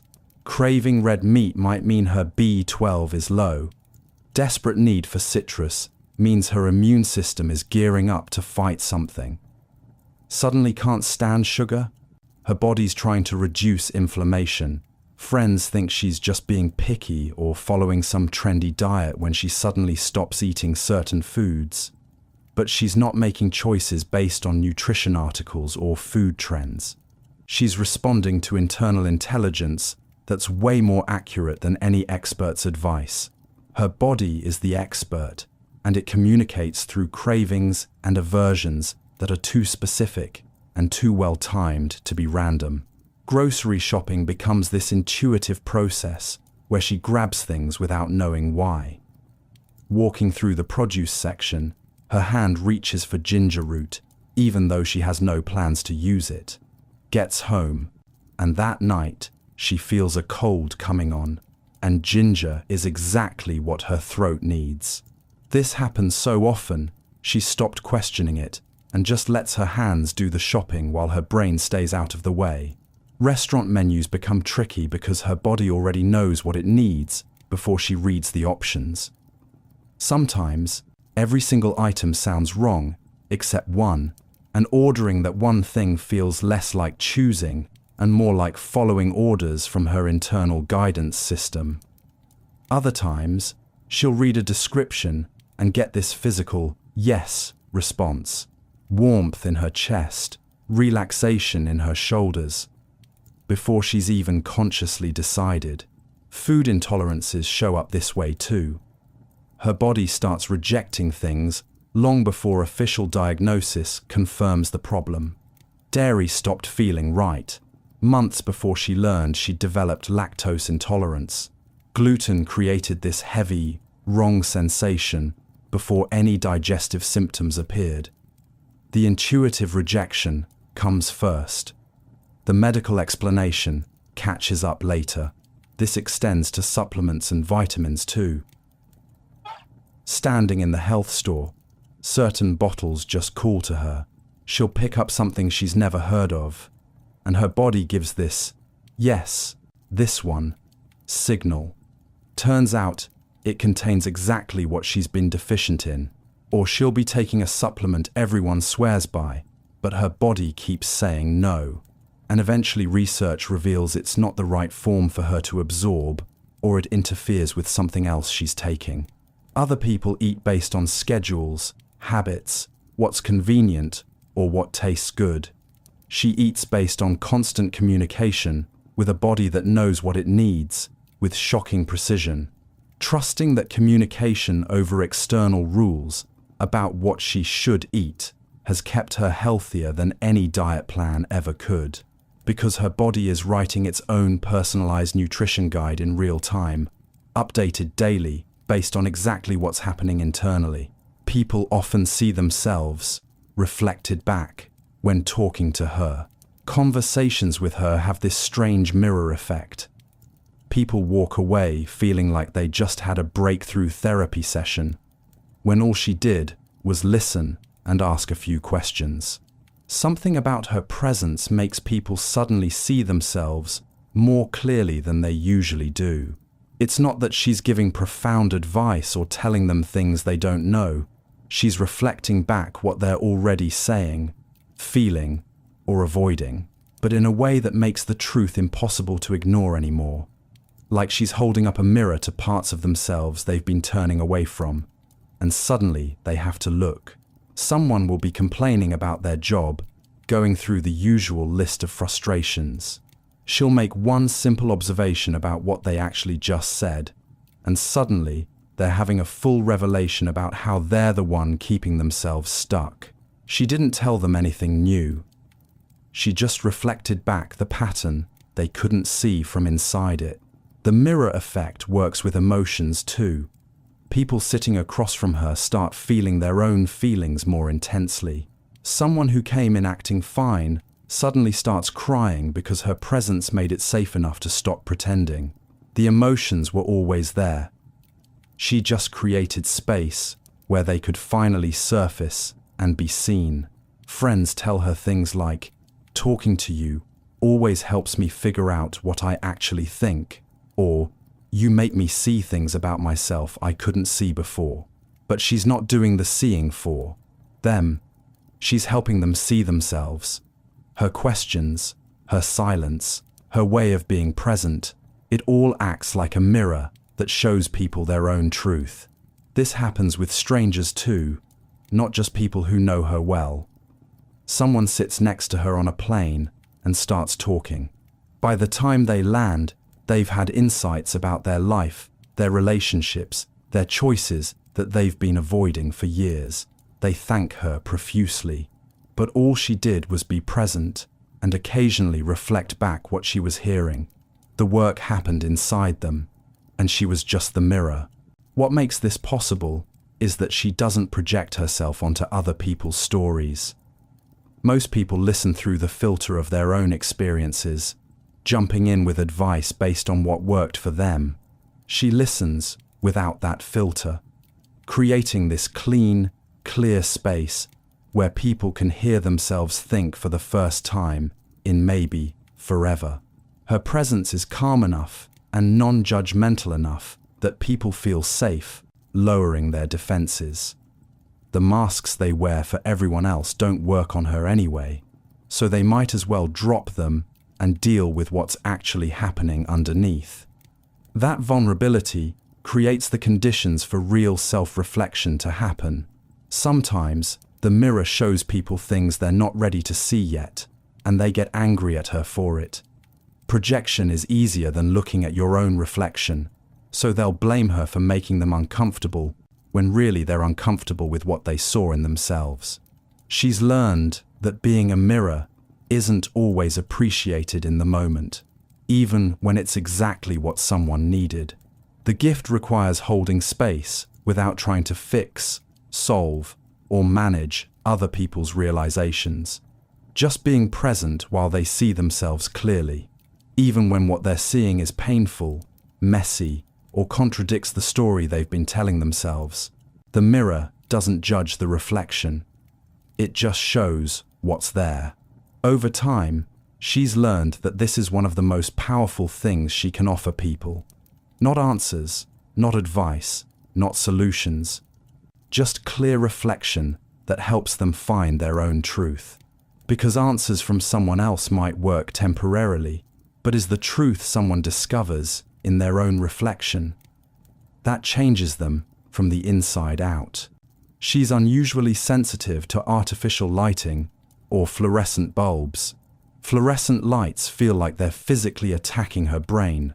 Office buildings with their buzzing overhead lighting create instant headaches that no amount of pain medication can touch. What everyone else tolerates as normal lighting makes her feel like she's being slowly poisoned. Most people walk into a room lit by fluorescent bulbs and don't think twice about it. She walks in and immediately feels her energy drain. Her eyes start hurting, and this weird buzzing sensation builds in her head that matches the frequency of the lights humming above. It's not psychological sensitivity. Her nervous system is genuinely reacting to something in those artificial light frequencies. Big box stores are torture chambers. Walmart, Target, fluorescent-lit grocery stores. She can last maybe 20 minutes before the lighting makes her feel sick. Nausea, dizziness, eye strain so intense it feels like someone's squeezing her skull. The harsh blue-white light doesn't just illuminate the space, it assaults her system in ways that drain her faster than any amount of walking around could explain. Natural sunlight is fine, even bright sunlight. It's specifically artificial frequencies that cause problems. LED lights can be just as bad depending on the color temperature. Those cool white LEDs that offices love. They trigger the same symptoms as fluorescence, making her want to work in the dark rather than deal with the constant low-grade assault on her nervous system. Working in typical office environments becomes a daily battle. 8 hours under fluorescent lighting leaves her completely depleted by the end of the day. She gets home and needs to sit in darkness for an hour just to feel like herself again. Co-workers wonder why she's always wearing sunglasses indoors, or why she insists on desk lamps instead of overhead lights. But explaining light sensitivity to people who've never experienced it sounds like making excuses. The flicker is part of the problem. Even though modern fluorescent and LED lights flicker too fast for most people to consciously perceive, her brain picks up on it. That invisible strobe effect creates strain and stress at a subconscious level, like being forced to watch a screen that's constantly refreshing at a rate just below what the eye can track. Exhausting without a clear reason why. Mood takes a hit under bad lighting too. Spending time in fluorescent-lit spaces makes her irritable, anxious, disconnected. The quality of light affects the quality of her internal experience in ways that seem dramatic until you live in her body and feel how different the same room feels under warm lamplight versus cool fluorescent tubes. Shopping for light bulbs becomes this specific mission. She reads specs like she's buying expensive equipment, checking color temperatures, making sure they're dimmable, avoiding anything that might have that artificial quality that makes her system recoil. Friends think she's being ridiculous about light bulbs, but getting it wrong means weeks of headaches in her own home. Restaurants and social venues get evaluated based on lighting before anything else. Romantic dim lighting? Perfect. She can stay for hours. Bright fluorescent lighting? She's already planning her exit strategy before sitting down. This limits where she can comfortably spend time in ways that seem picky to others, but are pure survival to her. Schools and hospitals are the worst offenders. Both are universally lit with the harshest, most energy-efficient lighting that completely disregards how it affects sensitive nervous systems. She remembers struggling through school days, feeling exhausted and headachy, never understanding that the lighting was part of the problem until she was old enough to control her own environment. Candles and firelight feel healing in comparison. The warm, moving light from flames creates the opposite effect of fluorescence, soothing rather than aggravating, restoring rather than depleting. She'd live by candlelight if it were practical, because that's what her system actually craves, instead of the artificial brightness modern life insists is normal. She's never felt her given name truly fits who she is. Hearing her own name feels weird, like wearing a shirt that's the wrong size. It's been her name since birth. Everyone uses it. It's on all her legal documents. But something about it has never landed right in her soul. The disconnect started young, before she even had words to explain it. Teachers calling her name in class, parents yelling it across the house. There was always this tiny delay in responding because the name didn't register as hers immediately. Like they were calling someone else, and she had to remind herself, oh, right, that's supposed to be me. Nicknames often fit better than the actual name her parents chose. If people start calling her something else entirely, it feels more accurate somehow. Or she gravitates toward using her middle name, initials, anything that creates distance from the name that's supposed to define her but just doesn't. Some women with this experience end up legally changing their name, finding one that finally resonates with who they actually are. The first time someone calls them by their chosen name, there's this click of recognition. Yes, that's me.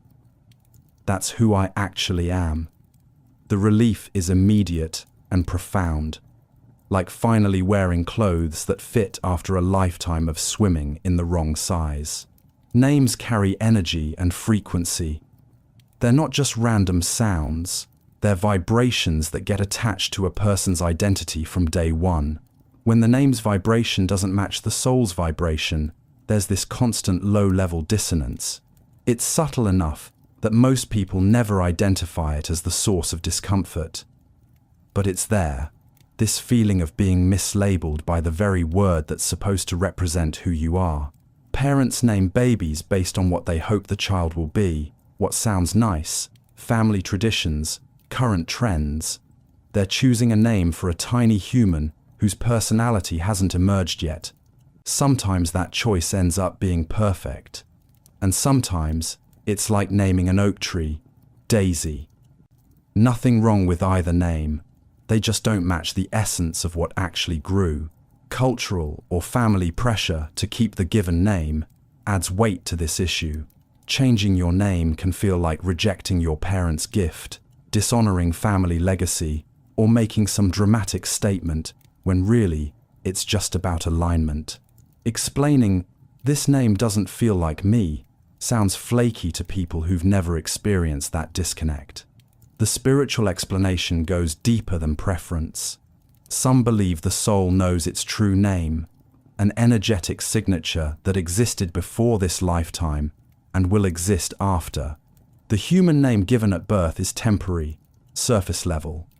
When there's a big gap between the soul's true name and the birth name, the person feels it as wrongness they can't quite pinpoint. Online spaces and creative projects become testing grounds for different names. She might use a completely different name in certain communities, trying on identities like outfits to see what actually fits. This isn't about hiding or pretending. It's about exploring what name reflects her essence rather than what her birth certificate declares. Some days, the name thing feels like a small annoyance, easily ignored. Other days it feels like living in disguise, wearing a name tag for someone else and having to answer to it constantly. Every introduction, every form, every time someone says, "Hey, birth name," is a tiny reminder that the world knows her by a label that doesn't match her internal truth.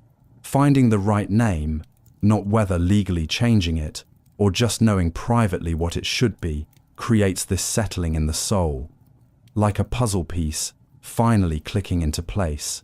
The name might come through meditation, dreams, or just sudden knowing.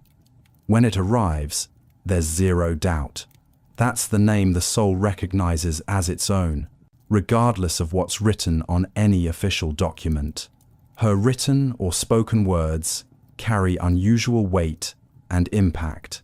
Something she says casually stays with people for years. A simple text message she sends changes someone's entire perspective. Her words land differently than other people's words. Heavier, deeper, like they're carrying extra meaning she didn't consciously put there. Friends will quote things she said months or even years ago, telling her how much that specific sentence helped them through a hard time. The weird part? She doesn't even remember saying it. What felt like throwaway conversation to her became a pivotal moment for someone else because her words carried weight beyond their surface meaning. Writing hits even harder. Emails, social media posts, journal entries that someone else reads. People tell her they felt the emotion through the screen, that her words made them cry, gave them chills, or helped them finally understand something they'd been struggling with.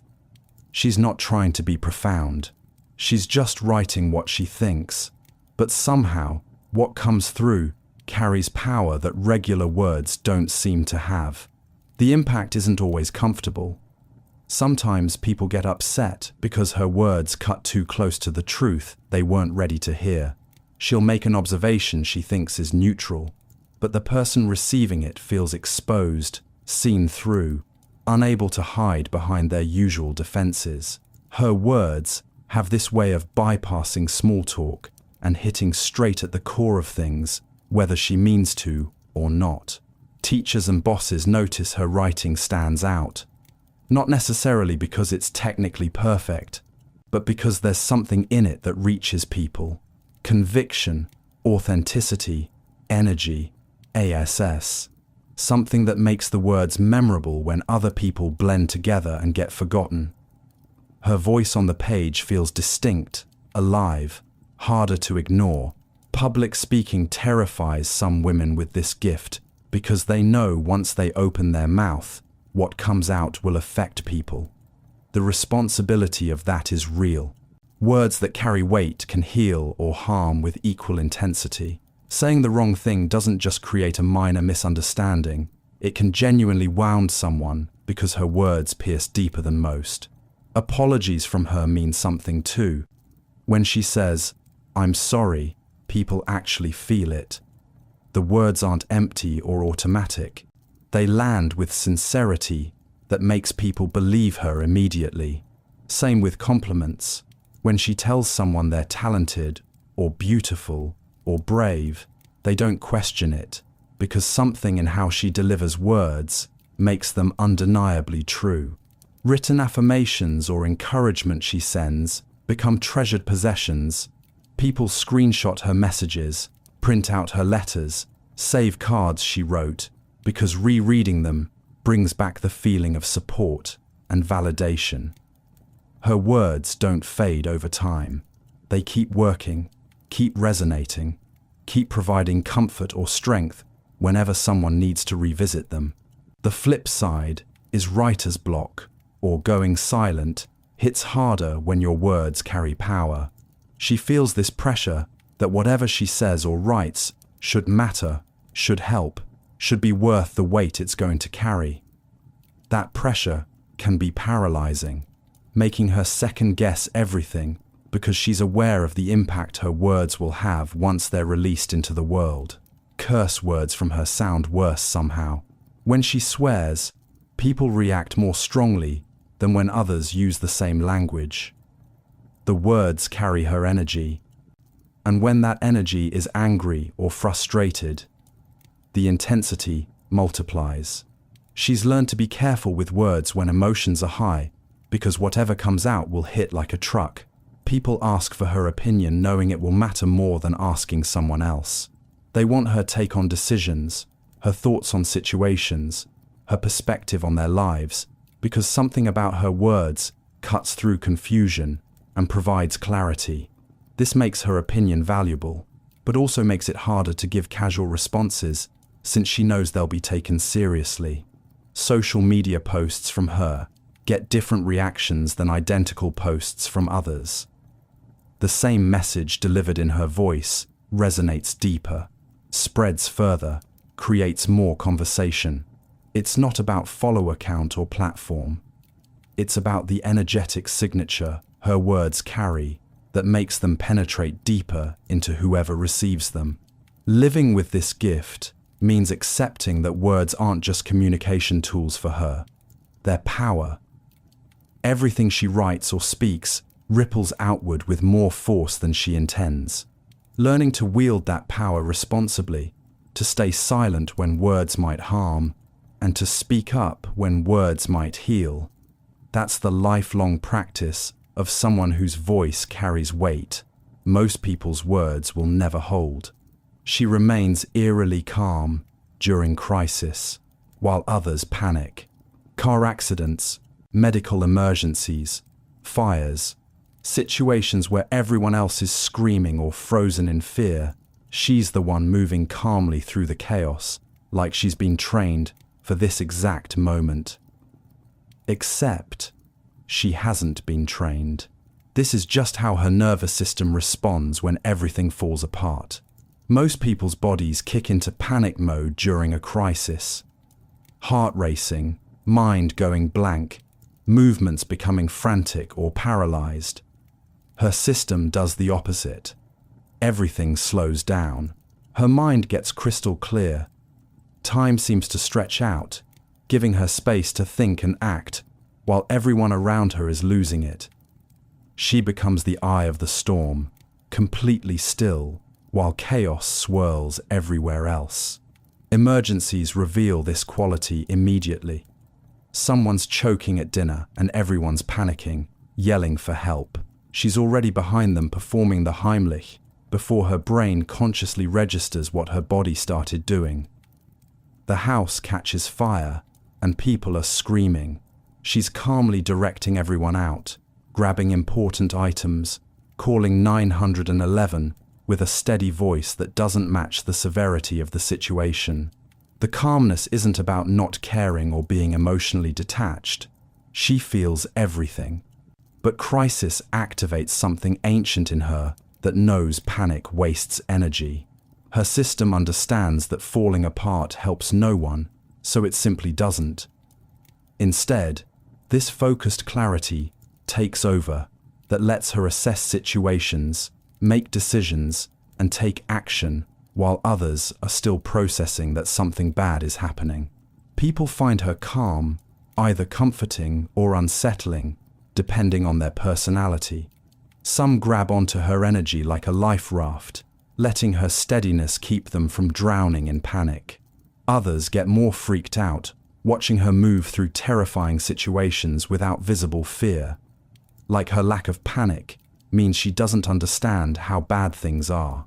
She understands perfectly. She just doesn't waste energy on reactions that won't help. After the crisis ends, that's when it hits her. While everyone else is calming down and recovering, she finally feels the fear, the adrenaline crash, the emotional weight of what just happened. During the emergency, she's superhuman. After it's over, she's shaking, crying, needing time alone to process everything she held together while it was happening. This pattern shows up in emotional crises too, not just physical danger. Friend having a breakdown. She's calm, supportive, knowing exactly what to say. Family drama exploding. She's the one mediating, staying level-headed while everyone else spirals. Relationship ending. She processes it with this strange equanimity that looks cold from the outside, but is actually deep acceptance. Natural disasters, accidents, sudden bad news, Whatever the crisis, her default setting is calm capability. She's the person you want around when things go wrong because she won't add her panic to the chaos. She'll be the one thinking clearly, acting decisively, holding space for others to fall apart because someone needs to keep it together. The cost of being the calm one is that people expect her to handle everything. During every crisis, everyone looks to her to fix it, manage it, stay strong while they crumble. That's exhausting over time. Being the one who never gets to panic, never gets to be the one falling apart while someone else catches them. Sometimes she wonders what it would be like to just lose it during a crisis like everyone else seems to do. To scream, cry, freeze up, let someone else handle it. But her body won't cooperate with that fantasy. The moment real danger arrives, that supernatural calm descends, and she becomes exactly what the situation needs her to be. Even when part of her wishes she could just be scared like a normal person instead.